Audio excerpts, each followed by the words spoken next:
Somente o versículo 22 e 23. Diz assim o texto: certa mulher cananeia daquela região clamou ao Senhor dizendo: Senhor, filho de Davi, tem misericórdia de mim, que minha filha está miseravelmente endemoniada. Gente, eu estou sentindo que essa noite é noite de libertação. É muito demônio desde a hora que começou. Agora que eu me liguei, menino, não vai ficar um, não vai ficar um, não vai ficar um. Quem está ligado está entendendo o que é que Deus está falando nesse culto. Ô glória! Até eu estava desligada, me liguei. Menino, cura, olha, aleluia.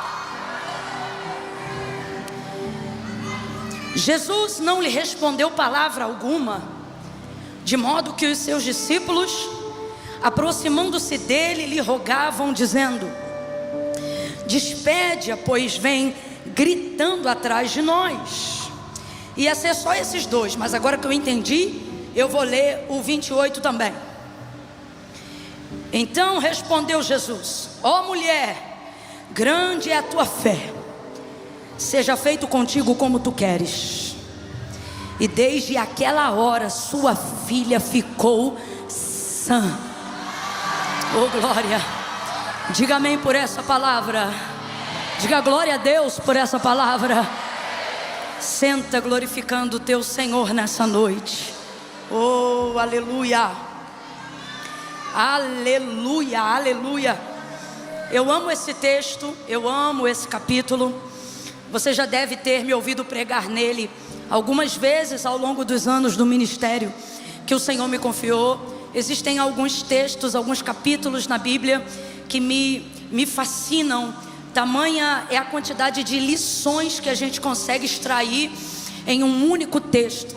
E esse é um deles. Até quando eu não estou pregando nele, eu uso muitas vezes estes versículos para a base da aplicação de muitas coisas que Deus quer nos ensinar, que o Espírito Santo usa através da sua palavra para fazer, de tanto que eu amo esse texto. Então, sem dúvida, se a gente fosse listar aqui nessa noite a quantidade de aprendizados que a gente poderia ter na libertação da filha da mulher cananeia, da mulher grega sirofenícia, nesse episódio aqui, seriam muitos.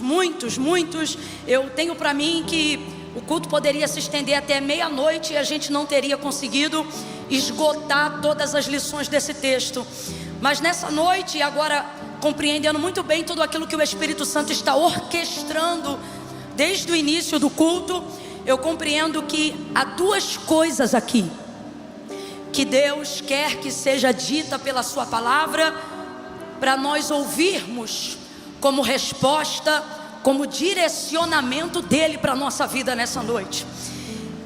E a base do texto, só para te contextualizar bem rápido, caso tenha alguém em nosso meio que nunca conheceu esse texto bíblico, ocorre que essa mulher era uma mulher cananeia, uma mulher grega sirofenícia, habitante de uma região portuária, onde os estrangeiros ficavam mais à vontade para morar, para residir, para trabalhar, já vista que em Israel não havia boa recepção para quem era gentil ou gentílico, né? Para quem não fosse judeu também. Então essa mulher é uma mulher que tudo leva a crer que ela estava no encalço de Jesus já há algum tempo. E como é que a gente sabe que ela já estava na fita? Ela já observava Jesus há um bom tempo, porque Jesus não andava sozinho. Nessa ocasião, por exemplo, quando ele está passando próximo às cercanias de onde ela era, o texto é claro, ele está passando ali com seus discípulos. Então a gente está falando aí de 13 homens hebreus, judeus, melhor dizendo, andando juntos. E esses homens se parecem, a roupa é parecida, a barba é parecida, o tipo do cabelo é parecido, a idade é parecida. Então eles são parecidos em muitos aspectos. Como que ela vai descobrir que um dentre o total daqueles 13 é o Filho do Deus vivo? Obviamente, porque a gente não está falando de uma época de Instagram, de cartaz, a gente não está falando de uma época de rede social. Para você conhecer uma pessoa, você tinha que ver aquela pessoa pelo menos uma vez pessoalmente. você tinha que ter boa memória. Então a gente está ali num aglomerado de 13 homens passando por Tiro e Sidom. No texto que relata o mesmo contexto, só que em Marcos, vai dizer que quando Jesus decidiu passar pelas cercanias de Tiro e Sidom, que é o lugar onde essa mulher vai gritar e vai clamar pela libertação da filha dela, o texto vai dizer que Jesus disse a seus discípulos para que não contassem a ninguém que ele iria caminhar por aquela região. Ele queria passar por ali em silêncio, porque naquela época Jesus já estava muito conhecido, Jesus estava muito famoso, sua fama percorria já a muitas cidades circunvizinhas a Jerusalém. O texto de Lucas vai dizer que aonde Jesus passava, afluía uma multidão de pessoas. Então nessa ocasião específica, e é um texto raro, nessa ocasião específica, de acordo com o relato do outro evangelista, Jesus vai dizer: olha, eu vou passar por aquelas cercanias, mas eu não quero que vocês contem a ninguém, eu quero passar ali em segredo. E aí, passando pela região de Tiro e Sidom, aparece essa mulher cananeia que tinha uma filha miseravelmente endemoniada. Eu gostaria que você entendesse, porque às vezes, falando rápido, a gente fala endemoniada, né? Mas não é endemoniada, é endemoninhada. Sugestão de ninho de demônios, possessão demoníaca completa. Essa menina já havia perdido sua consciência. Certamente ela era mantida presa em casa para não acometer nenhuma besteira à sua própria vida, para não denegrir contra sua própria vida física.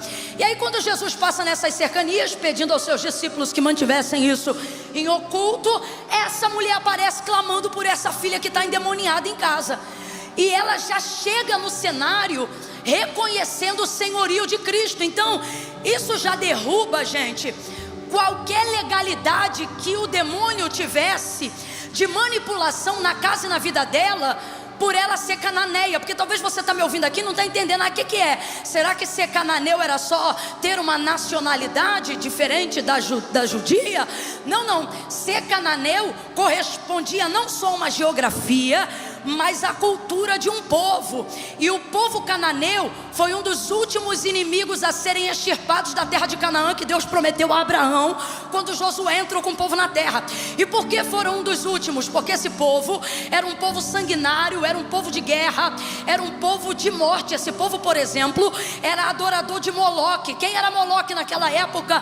Dentro desse contexto de liturgia, de devoção e de adoração, a culto a deuses, Moloque era um deus que era adorado com você entregando seus filhos para serem queimados no ventre de bronze. Então a adoração que ele recebia era sacrifício de crianças que eram cozidas num ventre de bronze, e os próprios pais entregavam esses filhos para serem queimados.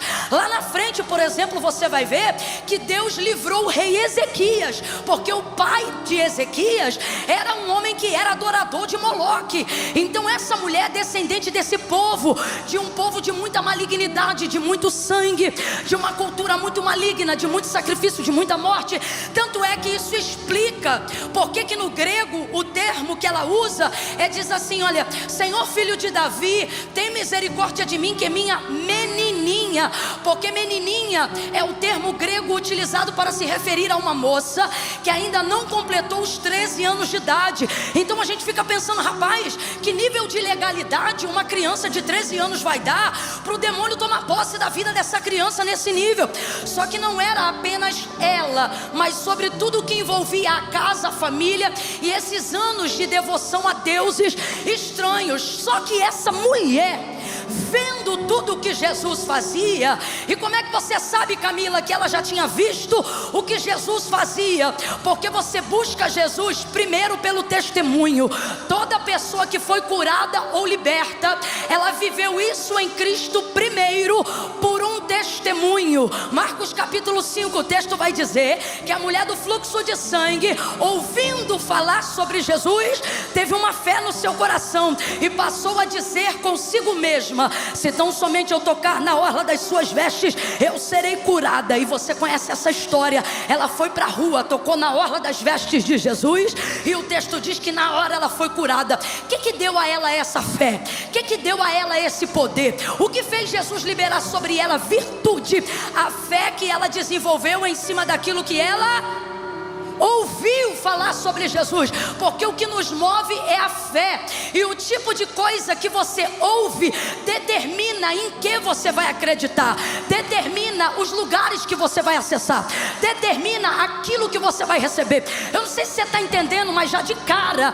bem-aventurados são aqueles que vieram hoje aqui no culto. Ouça, porque quem tem ouvidos para ouvir, ouça o que o Espírito diz à igreja. E o que o Espírito tem como propósito a falar nos nossos corações é uma palavra que anime a nossa fé, para que nós vivamos libertação, prosperidade, salvação, edificação. Agora, de onde vem tudo isso, Camila? Tudo isso vem em cima daquilo que você ouve.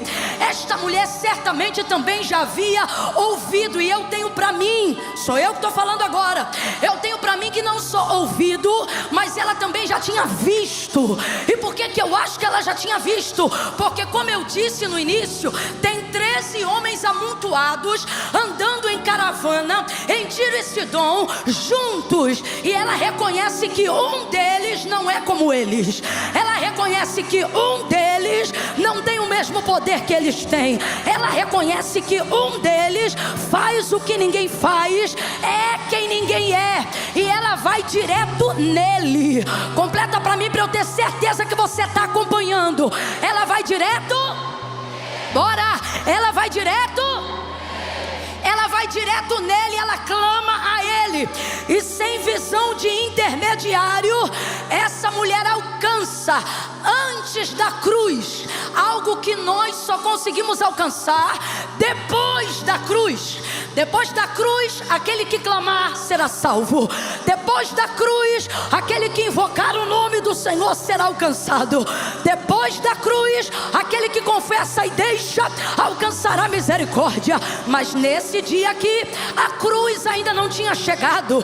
Por isso Jesus se refere a ela como cachorrinha, porque o plano original só vai se cumprir depois da cruz. Só que ela não pode esperar, porque a filha dela está endemoniada agora, e ela não sabe quando vai ter a oportunidade de encontrar Jesus de novo.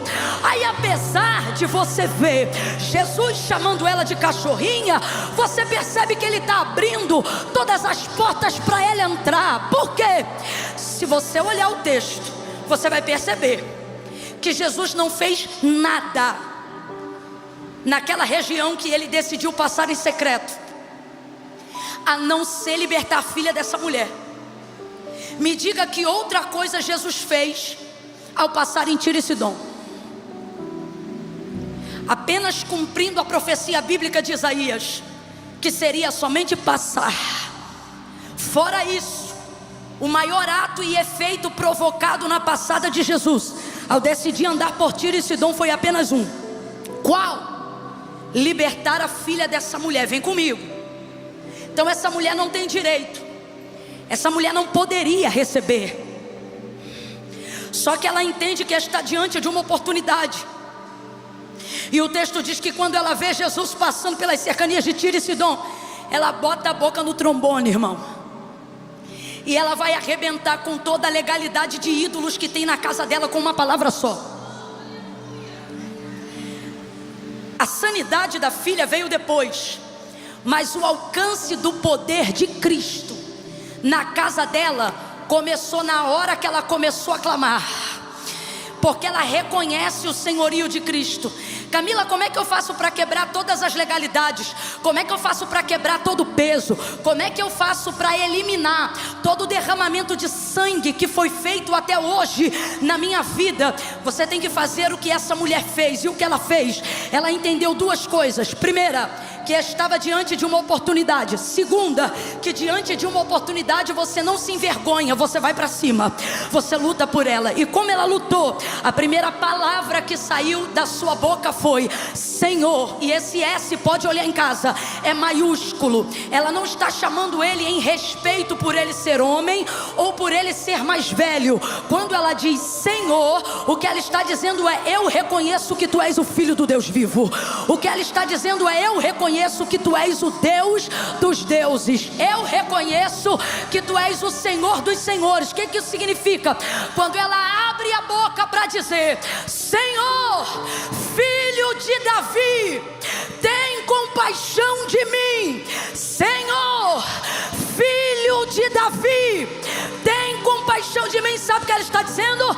Durante todos os anos eu reconheci muitos senhores, eu servi muitos senhores, eu busquei muitos senhores, eu adorei muitos senhores, mas neste dia eu reconheço que eu estou diante do Senhor dos senhores. A cada momento que ela dizia: Senhor, filho de Davi, tem compaixão de mim, todos os outros deuses que passaram pela vida desta mulher eram reputados a nada, porque o reconhecimento dela ao senhorio de Cristo estava esmagando toda a legalidade que havia sido dada na casa e na vida da filha até aquele dia. Camila, eu ainda não entendi, vai entender agora. Aquele que invocar o nome do Senhor será salvo. Havia um homem na cruz, ele era ladrão e foi crucificado no mesmo dia que Jesus.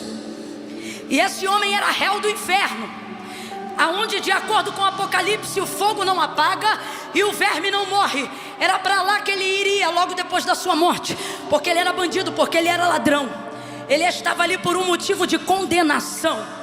Só que ele vê em Jesus que Jesus era inocente, e ele consegue reconhecer mais do que a humanidade. Ele consegue ver Jesus para além dos hematomas, ele consegue ver Jesus além do inchaço do rosto. E aí, olhando para Jesus próximo de sua morte, ele vai dizer assim: Senhor, qual é a primeira palavra que vai sair da boca do ladrão? Bora, abre a boca. Qual é a primeira palavra que vai sair da boca do ladrão? E se você olhar, você vai ver que esse Senhor também não é com S minúsculo, não é em sinal de respeito, é em sinal de reconhecimento à sua divindade. Esse S é maiúsculo. Ele vai dizer para aquele homem, ele vai dizer para Jesus: Senhor, se possível for, lembra-te de mim quando entrares no teu reino. E imediatamente, irmãos, Jesus vai virar para aquele homem que era bandido, que era ladrão, que era réu do inferno, que se morresse a 1 milésimo de segundos atrás dessas palavras, é para lá que ele ia.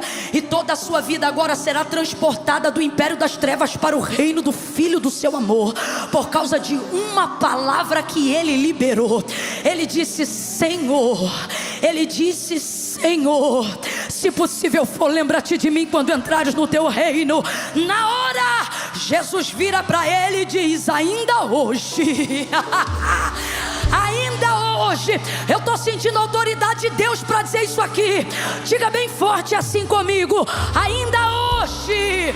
É porque Deus está falando que é hoje. Diga: ainda hoje. Ainda hoje, aquele que invocar o nome do Senhor vai ser salvo. Jesus disse para ele: ainda hoje estarás comigo. Não é no inferno, é no paraíso, porque reconheceu o senhorio de Cristo. Agora você entende por que essa mulher grita atrás de Jesus, dizendo: Senhor, filho de Davi, tem misericórdia de mim, que minha filha está endemoniada, miseravelmente endemoniada. Ela começa a gritar: Senhor, filho de Davi, tem compaixão de mim.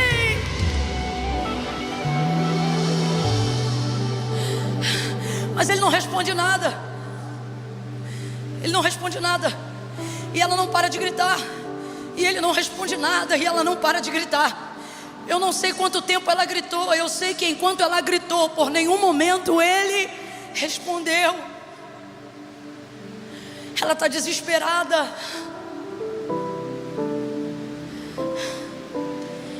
E ela tem um agravante. Os discípulos tentam convencer Jesus. Tem duas interpretações aqui, das duas uma. Ou o que eles estão querendo dizer ao dizer: despede-a que vem gritando atrás de nós. Pode ser que isso aqui seja: faz alguma coisa logo para ela parar de gritar. Ou não faça nada, mande ela calar a boca e vamos acabar com isso aqui. Mas isso é motivo de muito constrangimento para eles, porque Jesus disse o quê? Eu vou passar na região assim, assim. Não digam a ninguém que eu vou passar por lá. E eles disseram a alguém? Não. Só que ela sabia que ele ia passar por lá. E é por isso que eu defendo a ideia de que ela já estava buscando Jesus há muito tempo. Só não podia gritar. Porque uma cananeia não pode gritar em Jerusalém. Uma cananeia não pode gritar na Judéia. Uma mulher grega cirofenícia não pode clamar a homem nenhum, quiçá um judeu, em Samaria ou qualquer lugar dessa terra. Só que ele vai passar pelas cercanias de Tiro e Sidom. Então ela está sendo tolhida de dar o grito de socorro dela há muito tempo. Eu estava ali olhando o texto e o Senhor mandou eu dizer isso aqui. Teu grito de socorro para Deus faz o teu inimigo dar o grito de derrota dele diante de Deus. Às vezes temos lutas, problemas e embates, mas não encontramos oportunidades em que possamos confessar o senhorio de Cristo, gritar a ajuda de Cristo, clamar pelo socorro de Deus. Vão achar que você é doido, vão achar que você é maluco, mas me parece que na noite desse culto, Deus preparou essa noite para a gente soltar o grito do nosso socorro. Porque no grito do nosso socorro, do nosso pedido de ajuda a Deus, Satanás terá de dar o grito de derrota dele. Então, se eu fosse você nessa noite, eu não me preocuparia com o que vão pensar, porque você está diante da oportunidade de mandar demônios antigos irem embora da tua casa, de quebrar alianças antigas que você não sabia como romper do meio da sua família. Eu estou falando abertamente. Tem gente aqui que nessa noite, dependendo do que gritar e de com quem falar, e a pessoa é Jesus, você vai quebrar platô de resistência antigo, coisa que o remédio não curou, coisa que muitas áreas da vida não deu jeito. Eu vou falar como o Senhor está me dando ordem. Diagnósticos médicos serão alterados dependendo do grito que você der nessa noite. Eu vou falar conforme a ordem do Senhor. Teu médico vai pedir um segundo exame. Aí você vai dizer, mas esse é recente. Mas o Espírito do Senhor vai tomar a mente dele e vai dizer, pede outro. Por quê?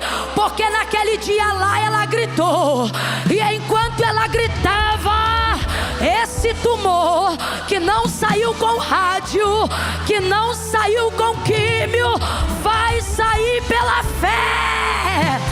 Vai sair, grita.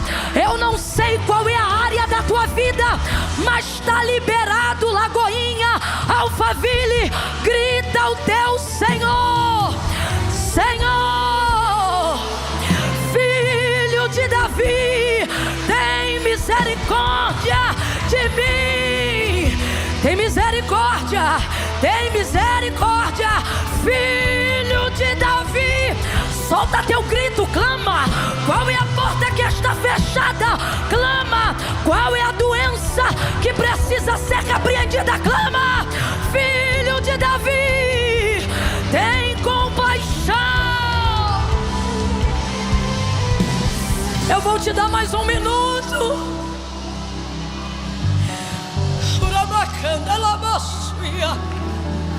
Camila, vão achar que eu sou maluco. Camila, vão achar que eu estou me excedendo. Camila, vão achar... Ei, o que acham não muda nada, mas como você reage diante de Deus muda tudo. Eu nunca vi ninguém pedir socorro em silêncio. Quando a coisa está difícil mesmo, irmão, a gente grita.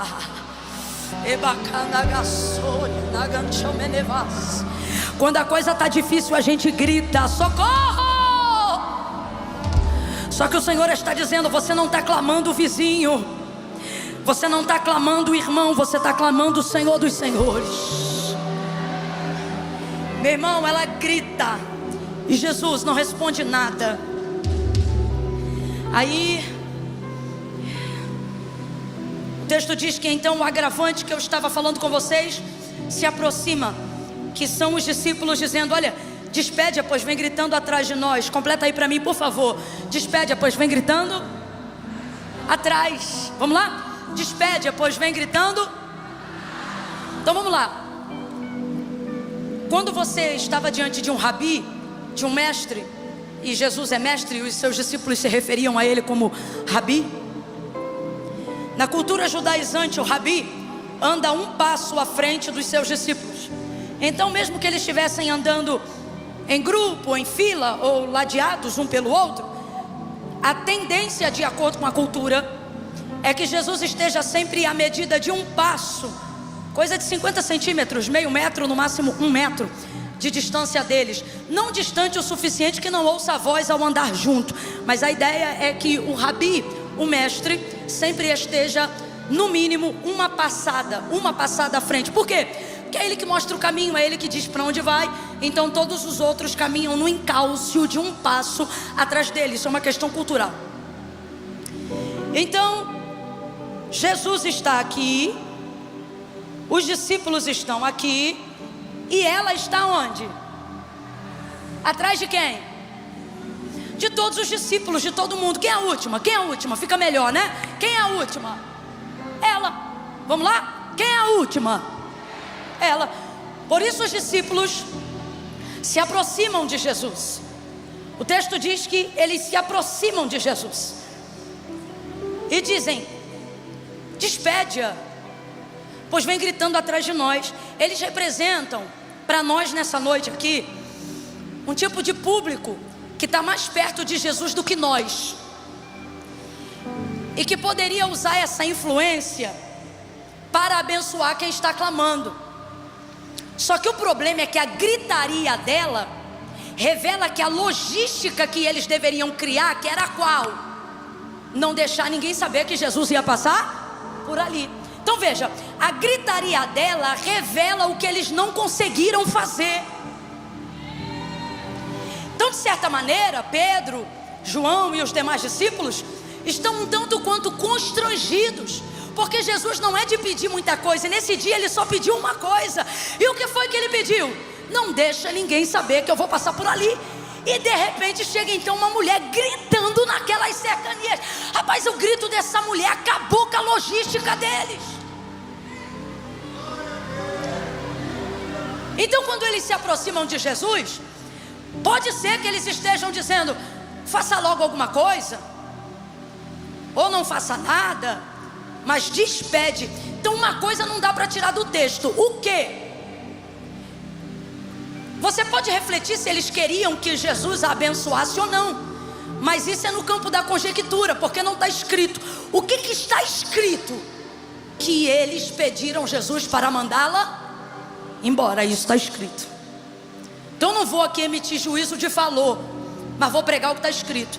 E o que está escrito é que eles se aproximaram dele para pedir para mandar ela embora. Se aproximaram dele só para pedir para mandar ela embora. Se aproximaram dele para pedir para ela ir embora.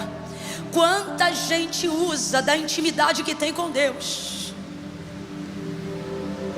para se aproximar daquilo que nós estamos lutando para chegar, e podendo nos ajudar, apenas quer que nós paremos com a gritaria, porque a nossa gritaria e o nosso socorro e o nosso pedido revela um plano perfeito de alguém que foi quebrado. Camila, eu ainda não estou entendendo. Você vai entender então que eu vou falar rasgado. Normalmente quem se incomoda com o nosso grito não pode fazer nada pela gente. Poderia até pedir para que Jesus fizesse, mas não pediu. Logo Deus está me usando aqui nessa noite para lembrar a mim, mas também para dizer a alguém aqui: não pare de caminhar em direção ao que você está buscando, por causa de quem já chegou lá e está tentando te desmotivar, e está tentando te desanimar. Despede-a, pois vem gritando atrás de nós. Despede-a, guarda isso, eu estou encerrando aqui. Olha, despede-a, pois vem gritando atrás de nós. Pela terceira vez eu pergunto: aonde ela estava? Vamos, aonde ela estava? Manda ela embora, despede-a, pois vem gritando atrás de nós. Eles falam isso no versículo 23.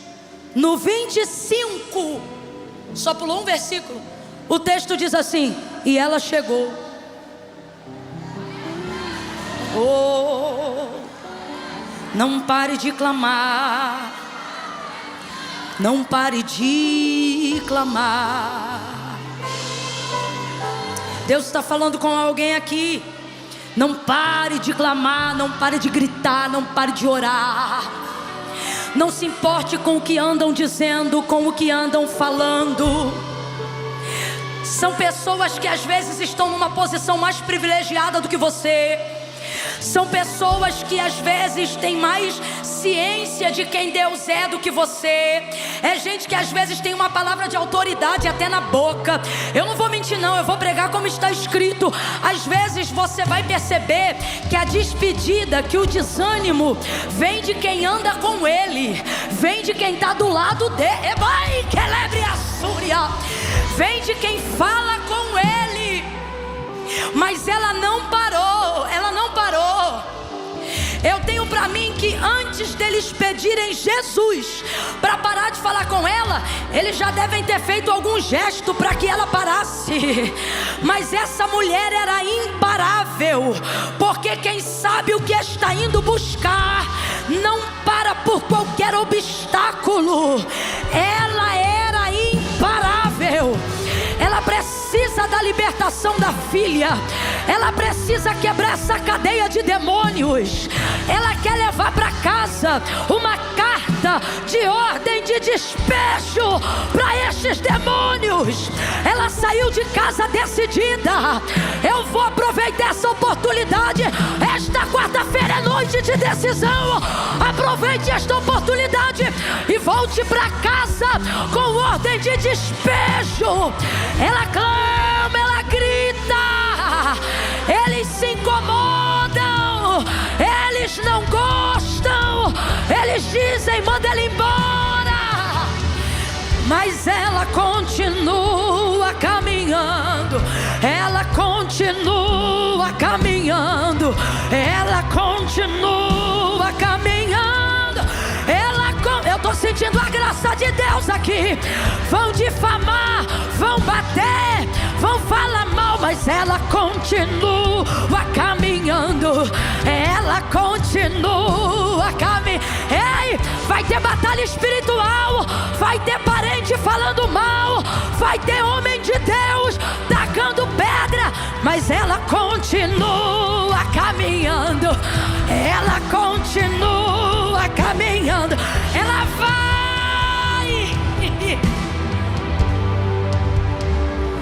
Ela não fala com os discípulos. Pare de dar seu tempo para quem não é alvo da sua busca.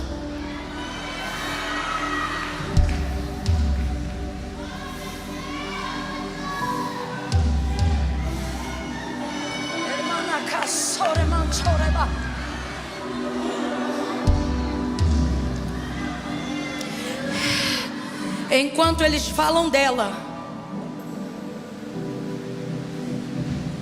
eles pararam Jesus para falar dela, porque estava todo mundo andando. Aqui, estava todo mundo andando. Só que eles foram parar Jesus para falar dela. Olha, lá atrás tem uma mulher gritando, como se Jesus não estivesse ouvindo. Ó, tem uma mulher gritando lá, despede ela. Eles pararam Jesus para falar dela. Presta atenção nisso aqui. Eles pararam Jesus para falar dela. Presta atenção, eu vou falar de novo até você entender. Sabe por que eles pararam Jesus? Para falar. Só que isso ajudou ela, porque ela estava onde? E porque eles pararam para falar, ela chegou. Ela conseguiu romper os discípulos. Ela conseguiu romper o lugar onde o próprio Jesus estava. Ela não ficou mais atrás, nem dos discípulos e nem de Cristo. Ela chegou na frente de todos eles, incluindo Jesus, e se prostrou diante dele. E aí quando ela chegou diante dele, Aí ela não clama mais, porque clamor, grito, socorro, você pede enquanto você busca. Quando você acha, você não pede mais nada, você só adora. O texto é claro. Quando ela chega, ela não clama. Ora, mas ele não respondeu o clamor dela. É uma mania que a gente tem de achar que Deus só responde quando Ele fala. Mas o importante de um clamor não é o quanto Deus fala, é saber se Ele ouviu tudo que eu falei enquanto eu clamava. E Ele ouviu, porque ela não repete de novo: Senhor, filho de Davi, tem como... Não. Ela só o adora.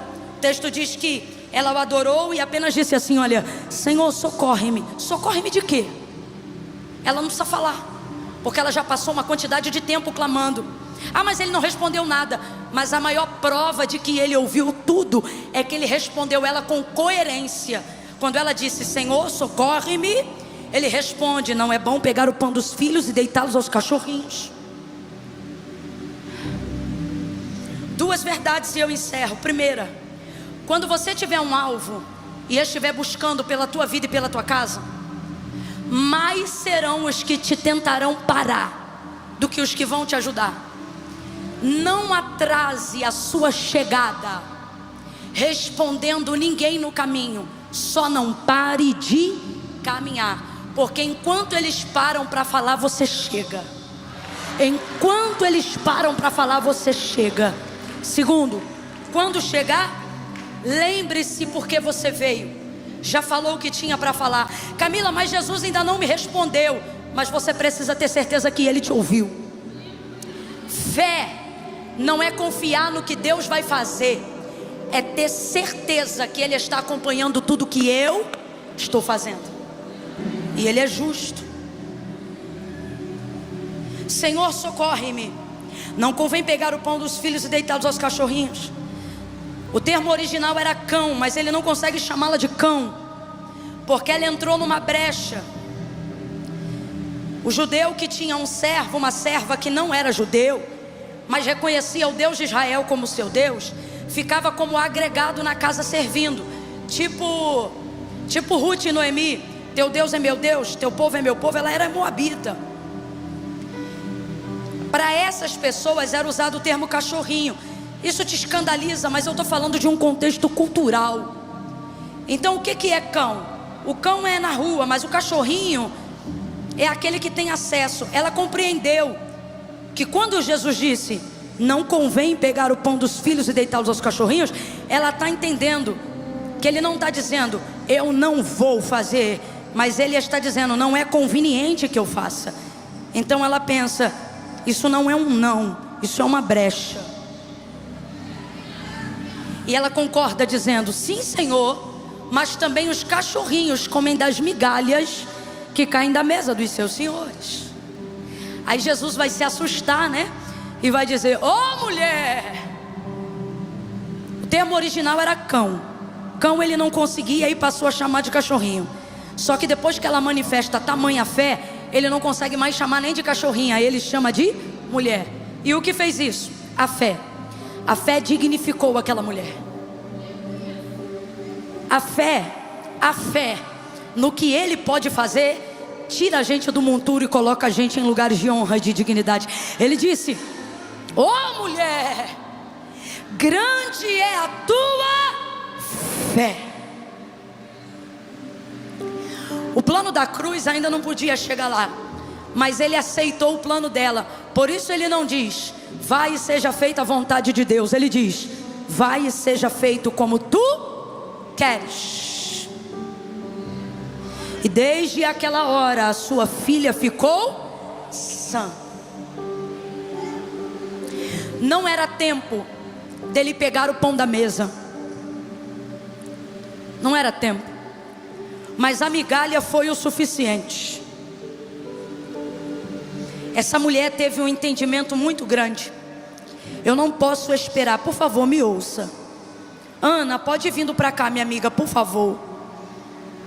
Eu não posso esperar o dia da cruz. Eu não posso esperar o derramamento do sangue de Jesus para ser alcançada. Eu preciso que minha filha seja alcançada agora. Eu quero orar por você. mas eu vou orar por uma área específica. Que área você vai orar, Camila? Pense agora, qual é a área da sua vida que você não pode esperar mais? Eu quero que você pense, eu estou te dando uma coisa para pensar agora. Que área da sua vida a espera conduz à morte? Que área da sua vida hoje o tempo de espera te leva à perda completa e irrestituível de algo importante e precioso? No caso dela era filha. Eu não posso perder minha filha. No seu caso é o quê? O que você não pode esperar mais? O que você não pode esperar mais? Qual é a área da sua vida que, se continuar em estado de espera, vai perecer? Se você pudesse pedir para Deus nesta noite só uma coisa, nenhuma outra mais, só uma: seja inteligente, foque em algo que não pode mais esperar. Feche os olhos, curve a cabeça e pense. Se você estiver confuso, ore ao Espírito, diga: Espírito Santo, em nome de Jesus, me ajuda aqui, me ajuda aqui.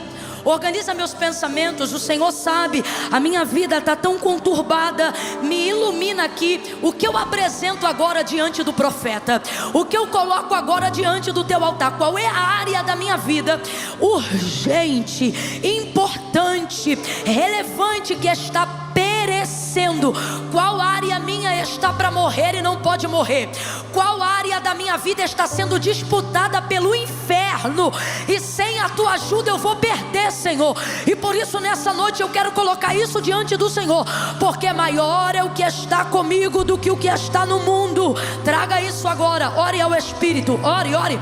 Feche os olhos por alguns segundos, por favor. Eu estou te dando uma chance. Você está vendo Jesus passar na sua Tiro e Sidom. Legalidades antigas vão ser partidas agora. Eu não sei por que caminho Satanás entrou, mas eu sei por que caminho ele vai sair. Ele vai sair. Não ficará nenhum demônio de resistência. Toda a área que tem sido manipulada por espíritos malignos que tentam manipular a tua mente, tentam manipular o teu coração, eles tentam escravizar a mente de quem você ama, eles tentam se alojar em áreas da sua empresa, eles tentam destruir a tua vida espiritual. Coloque aí agora. Agora vai abrindo a sua mão, vai abrindo a sua mão assim, olha, porque Deus está te dando uma carta de despejo com a data de hoje. Quando você chegar em casa, este demônio não entra mais lá, ele não está mais lá. Amanhã, quando você for trabalhar, o ambiente vai ficar leve, porque o teu grito, a tua fé fez o Senhor tomar uma providência nessa noite. Eu vou contar de 1 a 3. Quando eu disser 3, com a mão estendida você vai levantar, e a igreja vai fazer o clamor que aquela mulher fez. Você vai gritar no 3 e vai dizer: Filho de Davi, tem misericórdia de mim. É 1, pensa, qual é a área? Qual é a área? 2, posicione-se, prepare para soltar a voz, prepare para gritar. 2,5, coloca na tua mão, porque você vai entregar aos pés de Jesus isso agora. É 1, prepare. É 2, você vai dizer: Filho de Davi, tem compaixão de mim. 3, fica de pé e grita, grita.